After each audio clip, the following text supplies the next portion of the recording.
America তুমি কার? বাংলাদেশ নিয়ে America একটা খেলা খেলে, এটা দীর্ঘ। যারা মনে করছেন যে ভারতকে বাদ দিয়ে ইউনূস সাহেবের উচিত সকল সিদ্ধান্ত নেওয়া, আপনি ইতিমধ্যে দেখেন তারেক রহমান অলিখিতভাবে একটা বক্তব্য দিয়েছে ফেব্রুয়ারি। ইউনূস সাহেব তিনি আসলে কি ভারতের বাদ দিয়া এই রাষ্ট্রকে সিস্টেমকে আগায় নিতে পারবেন? আসসালামু আলাইকুম সম্মানিত দর্শক শ্রোতা, আজকের এই ভিডিওতে খুবই জরুরি একটি নিউজ দেওয়ার জন্য আমি ঝটপট চলে আসলাম। দর্শক শ্রোতা, ভারতে আমেরিকার প্রেসিডেন্ট সফর করতেছে এবং গোপন সূত্রে আমরা এটাই জানতে পেরেছি, আমেরিকার প্রেসিডেন্ট জো বাইডেন শেখ হাসিনার পক্ষে এখন কাজ করবে। আমেরিকা এখন নরেন্দ্র মোদীর সঙ্গে হাত মিলিয়ে শেখ হাসিনাকে বাংলাদেশে ফেরত পাঠানোর জন্য কাজ করতেছে। সম্মানিত দর্শক শ্রোতা, আবার এটাও আমরা খবর পেয়েছি যে ডক্টর ইউনূস মানে নরেন্দ্র মোদীর কাছে এখন নরম হয়ে গিয়েছে। দর্শক শ্রোতা, এমনই আলোচনা করতেছেন প্রবাসী নাইম ভাই। তো এই বিষয়ে বিস্তারিত ভিডিও ক্লিপ দেখলে আপনারা বুঝতে পারবেন হঠাৎ করেই আমেরিকা শেখ হাসিনার পক্ষে কেন গেল। যে শেখ হাসিনাকে পদত্যাগ করানোর জন্য আমেরিকা এত কাজ করলো, এখন সেই আমেরিকায় শেখ হাসিনার পক্ষে কাজ করবে, নরেন্দ্র মোদীর সঙ্গে হাত মেলাবে। আবার অপরদিকে নাকি ডক্টর ইউনূস নরেন্দ্র মোদীর সঙ্গে মানে একেবারে নরম হয়ে গিয়েছে। দর্শক শ্রোতা, আসলে কি হতে চাচ্ছে আমাদের এই দেশে, আমাদের দেশের ভবিষ্যৎ কি, আজকের এই ভিডিওটি আপনাদের দেখার জন্য অনুরোধ করতেছি। তো বেশি দেরি না করে আমরা ভিডিও ক্লিপে চলে যাই, আপনারা মনোযোগ সহকারে ভিডিও ক্লিপগুলো দেখতে থাকুন। আমেরিকা তুমি কার? বাংলাদেশ নিয়ে আমেরিকা একটা খেলা খেলে, এটা দীর্ঘদিন যাবৎ পরিচিত। যারা মোটামুটি আন্তর্জাতিক কি বলা যে নিউজগুলোকে দেখেন, আপনাদের খেয়াল থাকার কথা। বিএনপিকে আমেরিকা আসলে কোনো সাহায্য করেছে এই পর্যন্ত? আসলে কোনো সাহায্য করেনি। আপনি দেখেন প্রফেসর ইউনূস প্রসঙ্গে আমেরিকা বরাবরই সরব ছিল, কিন্তু বেগম খালেদা জিয়ার চিকিৎসা বা তিনার সাথে আওয়ামী লীগ সরকারের বিভিন্ন রকম অ্যাক্টিভিটিস, এগুলো নিয়ে কোনো ধরনের মন্তব্য করেনি মার্কিন প্রশাসন। আবার একটা সুষ্ঠু নির্বাচন ইস্যুতে আমেরিকা নির্বাচনের আগে যতটা সরব ছিল, নির্বাচনের পরে টোটালি ভিন্ন অবস্থায় গিয়ে আওয়ামী লীগ সরকারের সাথে ভালো সম্পর্ক, তাদের যেটা মেইন এথিক্স থেকে ব্যবসা বাণিজ্য, সেটাকে কিন্তু ভালোই সমুদ্রের তেল গ্যাস অনুসন্ধান অনেক কিছু তারা বাগিয়ে নিয়েছে। আওয়ামী লীগে ক্ষমতায় আছে, এটাতে তাদের কোনো হেডেক ছিল না। কিন্তু ক্ষমতার পালা বদলে এই মুহূর্তে যে প্রেক্ষাপট, সেই প্রেক্ষাপটে আমেরিকার ডোনাল্ড লু, যিনি বাংলাদেশে আসতে যাচ্ছেন, এই মুহূর্তে ভারতে অবস্থান করছেন। কেউ কেউ বলছেন যে গতকালকে যে ফোন আলাপটা ভাইরাল হয়েছে, আমরা 2 দিন আগে ভারতের গণমাধ্যমে প্রতিবেদন দেখলাম যে Sheikh Hasina one kind of গৃহবন্দী, তিনি কারোর সাথে যোগাযোগ করতে পারছেন না। তো তিনি যদি ফোন নিয়ে হোয়াটসঅ্যাপের মাধ্যমে আমেরিকাতে থাকা একজন আওয়ামী লীগের নেতার সাথে যোগাযোগ করতে পারেন, সেক্ষেত্রে তার সন্তান জয় বা পুতুলাপার সাথে যোগাযোগ করতে পারেন না, সেটা তো ভাই ভুল প্রমাণিত হয়ে গেল, তাই না? তো এখন বলা হচ্ছে যে ডোনাল্ড লু বা মার্কিন যুক্তরাষ্ট্রের সাথে একটা লবিং করা ট্রাই করছে ভারত। কোন ইস্যুতে? শেখ হাসিনা ইস্যুতে। আর এই কথাটা কি আমার কথা না, এই নির্বাচন বহুত আগে ডিস্টারবেন্স হইতো, কিন্তু ভারত আমেরিকাকে ম্যানেজ করে এই নির্বাচনটাকে সিস্টেম করে ফেলছিল। এটা কিন্তু সালমান এফ রহমান রিমান্ডে তিনি এই তথ্যটা দিয়েছিলেন। এখন সেই ডোনাল্ড লুই আবার যখন ভারত সফরে গেল, তখন আমরা দেখলাম যে শেখ হাসিনা বলছেন যে তিনি সীমান্তের কাছাকাছি খুব কোনো একটা এলাকায় আছেন, চট করে বাংলাদেশে ঢুকে যাবেন।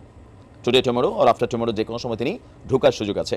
আর যদি তিনি আসলে ঢুকেন, এই কথাটা যদি যতটুকু সত্য আমি জানি না, তিনি যেটা বলছেন কোনো পরিকল্পনা আছে কিনা, তো সেক্ষেত্রে ভারত সরকার অবশ্যই সেখানে শেখ হাসিনার নিরাপত্তা সহ সকল বিষয়টাকে ফোকাস করবে।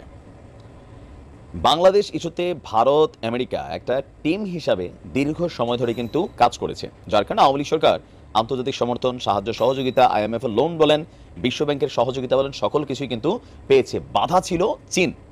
আবার এই চীন, মার্কিন যুক্তরাষ্ট্র এবং ভারত দুই দেশের জন্য কিন্তু বাধা। এই যখন পরিস্থিতি, ডোনাল্ড লুর ভারত সফর ঘিরে রহস্যের দানা বাঁধছে। যদিও আমরা দৃশ্য তো দেখছি যে ডোনাল্ড লু একটা স্পেসিফিক রিজন দেখাচ্ছেন, নির্দিষ্ট কারণে তিনি ভারত সফর করছেন, আবার এরপর বাংলাদেশে আসবেন। বাট তারই সফরটাকে নিয়ে যারা পলিটিক্যাল অ্যানালিসিস যারা করেন, বিশ্লেষণ করেন, তারা বলছেন যে মার্কিন যুক্তরাষ্ট্র কি তাহলে আবারও শেখ হাসিনাকে বাংলাদেশে ঢুকাতে চায়? কারণ আমেরিকার কাজই হচ্ছে যে কোনো দেশে দুইটা বড় শক্তির মধ্যে দ্বন্দ্ব লাগায় রাখতে চায়। তো এই দ্বন্দ্বটার ফায়দাটা কি হয়? যেহেতু আমরা ছোট রাষ্ট্র, গরিব রাষ্ট্রই, মানুষ থেকে হালাত বরাত করে চলা লাগে, সেই ক্ষেত্রে যে বড় শক্তিগুলো আছে তাদের উপর আমাদের ওয়ান কাইন্ড অফ নির্ভরশীলতা তৈরি হয়। যেমন ধরেন আওয়ামী লীগের শাসনামলে বিএনপি এক ধরনের প্রভুত্বের ভূমিকায় আমেরিকাকে ফেলে দিয়েছিল।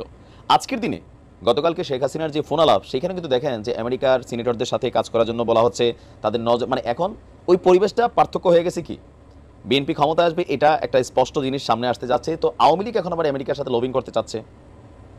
এখন যদি শেখ হাসিনাকে বাংলাদেশে ঢুকেন বা তাকে ঢুকানোর জন্য প্রেক্ষাপট তৈরি করে ডোনাল্ড যে গেছেন, এটা একটা পরিকল্পনা অনেকে বলছেন।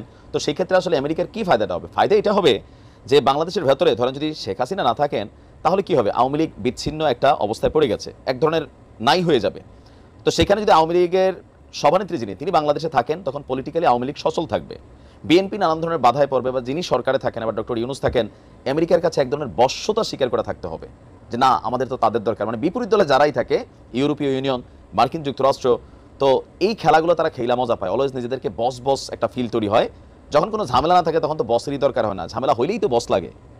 এখন ডোনাল্ডোর এই ভারত সফর পরে বাংলাদেশ সফর, এই ক্ষেত্রে ভারত সরকার কোনো মেসেজ দিবে আমেরিকার মাধ্যমে, বা ডোনাল্ডো আইসা ডক্টর ইউনূসের সাথে কোনো ধরনের, যেহেতু এখানে নানান ইস্যু আছে, বাংলাদেশে শেখ হাসিনার নিরাপদ এন্ট্রি এগুলো নিশ্চিত করার বিষয়ে কথা বলতে পারেন। এগুলো আমার কথা না, আমি তারা তো বুঝি না, বিশেষজ্ঞদের কথা শুনি। তবে বাংলাদেশের অন্তর্বর্তী সরকারের সাথে বৈঠকের জন্য ডোনাল্ডো বাংলাদেশে আসবেন।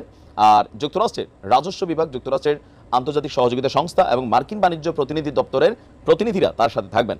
এখন এখানে কিভাবে বাংলাদেশের অর্থনৈতিক প্রবৃদ্ধি করা যায়, আর্থিক স্থিতিশীলতা করা যায়, উন্নয়ন করা যায়, এ নিয়ে দৃশ্য তো আমরা দেখছি যে ডোনাল্ডো আসছে। কিন্তু পৃথিবীর যে কোনো দেশে যখন ডোনাল্ডো একটা মুভমেন্ট করে, পাকিস্তান শেষ, গত কয়েক মাস আগে ডোনাল্ডো এসে গেছে বাংলাদেশে। তবে বাংলাদেশের সরকার পতনে আমেরিকার কিন্তু আসলে কোনো ভূমিকা ছিল না, বা বিএনপিকে আমেরিকা কোনো ধরনের কোনো সাহায্য সহযোগিতা করে ব্রিফিং করছে, তাদের সেইটা আলাদা, অ্যাকশনে কিন্তু যায় নাই। সো আমেরিকা চাচ্ছে শেখ হাসিনাকে বাংলাদেশে ঢুকাতে, আর এই ঢুকানোর জন্য একটা সেফ এন্ট্রি দরকার। সেটা হয়তো সরকারের মাধ্যমে করানো হলেও হতে পারে। যারা এগুলো নিয়ে কথা বলেন, আমি অনেকের কথা শুনছিলাম, তারপর আমার কাছে মনে হলো যে না, অনেকের কথাগুলো যৌক্তিক। কারণ আমেরিকা তো বাংলাদেশকে শান্ত দেখতে চায় না, বস থাকতে চায়। তো বস থাকতে গেলে কি হয়, কর্মীদের মধ্যে ভেজাল থাকতে হয়। তো ডোনাল্ডোর এই ভারত সফর অ্যান্ড ভারতের পরে বাংলাদেশ সফরের পেছনের মূল উদ্দেশ্যটা হতে পারে এটা, দেখা যাক, এটা আসলে সময় বলে দিবে। তবে আমেরিকার উপর, আমেরিকার বিশ্বাস করা পৃথিবীতে যতগুলো রাষ্ট্র কোনো কাজ করছে, আজকে ইউক্রেনের পরিণতি যা, ইরাক, ইরান, সারা দেশে দেখেন একই সিস্টেম চলতেছে। যে কোনো দলের যারা সাধারণ কর্মী আছে তাদের চিন্তা ভাবনাটা একরকম হয়, আর যারা সেই দলটাকে পরিচালনা করেন অথবা ক্ষমতার চেয়ারে বসেন, তখন সবকিছু পরিবর্তন হয়ে যায়। যেমন ধরেন ভারত ইস্যু, সেটা নিয়ে বলার আগে আমরা ডক্টর আসিফ নজরুল ইসলাম স্যারের একটা ইস্যু একটু সামনে আনি। তিনি বিভিন্ন সময় বলতেন যে বাংলাদেশে প্রায় 20 থেকে 26 লক্ষ ভারতীয়রা চাকরি করে। এখন তিনি প্রশাসনে আছেন, তো সেই ভারতীয়রা কোথায় গেল? আবার তিনি তার একটা টকশোতে বলছিলেন যদি তিনি মন্ত্রী হতেন, তো এখন তিনি তো মন্ত্রী, এখন আসলে কতটুকু কি করতে পারতেছেন, প্র্যাকটিক্যালি যেটা ওইরকম করাটা সোজা না। তিনি নিজেই বলছেন আসলে সমালোচনা করা সোজা, চেয়ারে বসলে বোঝা যায় কাজটা করা কত কঠিন। প্রসঙ্গ হচ্ছে যে যেই বাংলাদেশে সর্বশেষ গত বেশ কয়েক বছর আওয়ামী লীগের বিরোধিতার পাশাপাশি এদেশের একটা বিশাল জনগোষ্ঠী ভারত বিরোধিতায় লিপ্ত হয়েছিল। তবে আমি শব্দটাকে বলবো ভারত বিরোধিতা না, আমার ব্যক্তিগত জায়গা থেকে আমি ভারতকে অপছন্দ করি দুইটা কারণে। ভারতকে না, মানে ভারতের দুইটা সিস্টেমকে অপছন্দ। একটা সীমান্ত হত্যা, আর একটা হচ্ছে বিজেপি সরকারের, এদের পুরো সিস্টেমটাই আমার পছন্দ না। রাহুল গান্ধীর সিস্টেম ভাল লাগে, মমতা দিদিরে ভাল লাগে। ভারতের জনগণ, আমাদের জনগণ, আমরা একটা গোষ্ঠী, একে অন্যের সাথে সহযোগিতা করি, নানান কাজে আমরা ভারতের উপর ডিপেন্ডেবল। এখন যারা যারা মনে করছেন যে ভারতকে বাদ দিয়াই ইউনূস সাহেবের উচিত সকল সিদ্ধান্ত নেওয়া, আপনি ইতিমধ্যে দেখেন তারেক রহমান অলিখিতভাবে একটা বক্তব্য দিয়েছে, একটু ঘুরে পেঁচিয়া, একটি দল ভারতের সাথে একটু বিপদগামী হচ্ছে, এটা জামাতকে বোঝাচ্ছে, জামাতও ভারতের সাথে কমিউনিকেশন রাখছে। ফাইনালি বিএনপির সাথেও ভারতের সম্পর্ক কিন্তু খারাপ না, ভালো, কূটনৈতিকভাবে সবকিছু চলছে। তো ডক্টর ইউনূস সাহেব তিনি আসলে কি ভারতের বাদ দিয়া এই রাষ্ট্রকে, সিস্টেমকে আগায় নিতে পারবেন? মানে আমাদের মধ্যে, জনগণের মধ্যে একটা বিশাল গোষ্ঠী যেটা চাচ্ছেন কোনো দরকার নাই ভাই ভারতের আমাদের ব্যক্তি জীবনে, না, তিনিও আসলে পারবেন না। অবশেষে ভারতের সাথে আমাদের ডক্টর ইউনূস সাহেবকেও ঝুঁকতে হচ্ছে। আমরা এটাকে ঝুঁকাই বলি, কিন্তু এখন এটা ছাড়া কিছু নাই। কেন ঝুঁকতে হচ্ছে দেখেন আপনি, আন্তর্জাতিক যে গণমাধ্যম, জার্মানির সংবাদ মাধ্যম ডয়চে ভেলে, সেখানে দেওয়া এক সাক্ষাৎকারে তিনি একটা বক্তব্য দিয়েছেন। আর অলরেডি আমরা জানি যুক্তরাষ্ট্রের মাধ্যমে বা সামহাও যুক্তরাষ্ট্রের একটা বৈঠক আছে, যেখানে একটা কনফারেন্স আছে কি জানি, সেখানে আবার মোদির সাথে যেন ডক্টর ইউনূস সাহেব বৈঠক করতে পারেন, সেই জন্য বাংলাদেশ লবিং করছে। ভারত আবার বলতেছে ভেবে দেখব। আচ্ছা, ডয়চে ভেলে জানিয়েছে শেখ হাসিনা প্রশাসনের সাথে ঘনিষ্ঠ থাকা ভারতের সঙ্গে বাংলাদেশের সম্পর্কে আপনার অবস্থান কি? তো ডক্টর ইউনূস বলছেন নয়াদিল্লি বা ভারতের সাথে সুসম্পর্ক বজায় রাখা ছাড়া ঢাকার কোনো বিকল্প নেই। তো যারা কথায় কথায় আমরা বলছি যে পাকিস্তান বিকল্প হতে পারে, চীন বিকল্প হতে পারে, কিন্তু প্র্যাকটিক্যাল ইস্যুটা কি? অর্থনীতি সহ বিভিন্ন কারণে চীন বিকল্প হতে পারে, কিন্তু ভারতের বিকল্প নাই। এই কথা ডক্টর ইউনূস সাহেব নিজে বলছেন জার্মানির কাছে। জার্মানির সংবাদ মাধ্যমকে দেওয়া সাক্ষাৎকারে প্রধান উপদেষ্টা বলছেন বেসিক্যালি ভারতের প্রয়োজনে না, আমাদের নিজেদের প্রয়োজনে আমাদেরকে ভারতের সাথে সর্বোত্তম সম্পর্ক থাকতে হবে। ছাত্র জনতার বিক্ষোভের মুখে শেখ হাসিনা ভারতে পালিয়ে গিয়েছেন। প্রতিবেদন মতে এখনও শেখ হাসিনার অবস্থান নিয়ে ধোঁয়াশা আছে। এর মধ্যে গতকাল একটা ফোন আলাপ ভাইরাল হয়েছে। তো এই সকল কিছু মিলেয়া ডয়চে ভেলের সাথে আলাপকালে এখানে অনেক বিষয় নিয়ে আলোচনা হয়েছে। তো পানি বন্টন এবং আন্তঃসীমা চলাচলের মতন দ্বিপাক্ষিক সমস্যার দিকেও ইঙ্গিত করেছেন। এইসব সমস্যার সমাধানের জন্য প্রশাসন নয়াদিল্লির সাথে একসাথে কাজ করবে বলেও তিনি জানিয়েছেন। তিনি বলছেন আমাদের একসঙ্গে কাজ করতে হবে এবং সমস্যার সমাধানের জন্য আন্তর্জাতিক উপায় আছে, আমরা সেই পথ অনুসরণ করব, শান্তিপূর্ণভাবে থাকব। তো বলা হচ্ছে যে এখন কোথায় থেকে শুরু করবেন সেটি নির্ধারণ করাই কঠিন, কারণ সবকিছু নতুনভাবে শুরু করতে হচ্ছে। আমরা অন্তর্বর্তীকালীন যারা সরকার আছি নাগরিক অধিকার, মানবাধিকার, গণতন্ত্র, সুশাসন সবকিছু আমাদের মানে একসাথেই আসলে নাড়াচাড়া করতে হচ্ছে। দেখেন, ভারতের জনগণ অনেকে আমাদের ভিডিও দেখেন, আপনাদের সাথে আমাদের কোনো বিরোধ নাই। আমরা শুধু দুইটা জিনিসে ক্লিয়ার চাই। আমার দেশ নিয়ে যখন কথা বলবেন রেসপেক্টের সাথে বলবেন। আমরাও ভারতের বিজেপি স্যার আমার মুখে শুনছেন, আর এই যে বিএসএফ স্যারা, ভারতে যেটা ভালো সেটা তো ভালোই বলি। আমরা কি বলি ভারতের এই সীমানা দখল করো, কিন্তু বিজেপির মন্ত্রীরা বলে সীমান্ত ইস্যুতে এত ভালো সম্পর্ক, কিন্তু ডক্টর এই যে আওয়ামী লীগের সময় খালি লাশের উপর লাশ উপহার দিছে। এই দেখেন 13 বছরের মেয়ে, হিন্দু, আপনাদের ধর্মেরই, গতকালকেও যে ছেলেটা মারা গেছে সেও হিন্দু, 14-15 বছরের, মাইরা ফালাই দেয়, জবাবদিহিতা নাই। আর আওয়ামী লীগের সময় তো মারছেই। এখন আমরা ভাবছিলাম এটা বন্ধ হবে, এখনো হচ্ছে না। তার মানে ভারত যা খুশি তাই করে। এই দুইটা ইস্যুতে ভারতের প্রতি সাধারণ মানুষ বিগড়াই গেছে। আবার যে হুটহাট কিছু সিদ্ধান্ত নেয়, হঠাৎ করে একটা সাপ্লাই বন্ধ করে দেয়, পানি ছেড়া দেয়, তো এগুলো তো মানুষ কিছুটা স্বাভাবিক। আমি যখন ক্ষতিগ্রস্ত হবো আমার গোসা আসবে। ভারতের উচিত বাংলাদেশের সাথে সম্পর্ক, তাদেরও প্রয়োজন আছে, আমাদেরও আছে, বি প্র্যাকটিক্যাল, যেটা কিন্তু ন্যায্যতা সমতার ভিত্তিতে সীমান্তে জিরো কিলিংটা ফাইনাল করতে হবে। ইভেন ভারতের ক্ষমতাসীন যে কোনো মন্ত্রী যেই থাকবেন, বাংলাদেশ নিয়ে কোনো ধরনের প্রযুক্তি মন্তব্য করার সুযোগ নেই। চুক্তি হবে, একসাথে কাজ করব, আমাদের হিস্সা কম পাইলে আমরা কমই পাবো, আপনার একটা বেশি পেলে বেশি পাবেন, যেটা ন্যায্য সেটা আমাদেরকে দিতে হবে। ভারতে ছাড়া এটা হচ্ছে প্র্যাকটিক্যালি, আপনি ক্ষমতায় যে আসে, বিএনপি আসে, জামাত আসে, যে আসে, দেখবেন না এই সিস্টেমে চলতে হবে, কারণ আমাদের বিকল্প নাই। পাকিস্তান ভারতের বিকল্প হওয়ার সুযোগ নাই, এটা বি প্র্যাকটিক্যাল।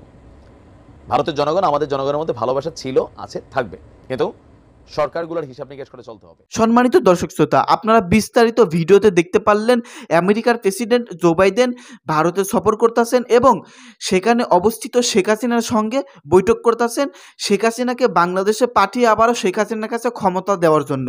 অপরদিকে নরেন্দ্র মোদীর সঙ্গে হাত মিলিয়েছেন তারা, একসঙ্গে বৈঠক করে একসঙ্গে মানে এমনভাবে কাজ করতেছেন যে শেখ হাসিনা যেন আবারও ক্ষমতায় আসে। অপরদিকে ডক্টর ইউনূস নাকি নরেন্দ্র মোদী অর্থাৎ ভারতের কাছে একটু নরম শুরু হয়ে গিয়েছে, এমনই আলোচনা করলেন প্রবাসী নাইম ভাই। যাই হোক, আমি কিছু বলতে চাচ্ছি না, প্রবাসী নাইম ভাই এই সম্পর্কে বিস্তারিত আলোচনা করেছেন। তো আমাদের বাংলাদেশ এখন কোন দিকে যাবে, আমাদের বাংলাদেশের ভবিষ্যৎ কি, আসলে বাংলাদেশকে নিয়ে ভারত সরকার, নরেন্দ্র মোদী, শেখ হাসিনা তারা কি করতে চাচ্ছে, আসলে তাদের উদ্দেশ্য কি, তো আস্তে আস্তে সব কিছু আশা করতেছি জানা যাবে। তো এই সম্পর্কে যদি এখন পর্যন্ত আপনাদের ব্যক্তিগত কোনো মতামত থেকে থাকে ভিডিওর কমেন্ট বক্সে এখনই ঝটপট জানিয়ে দিবেন।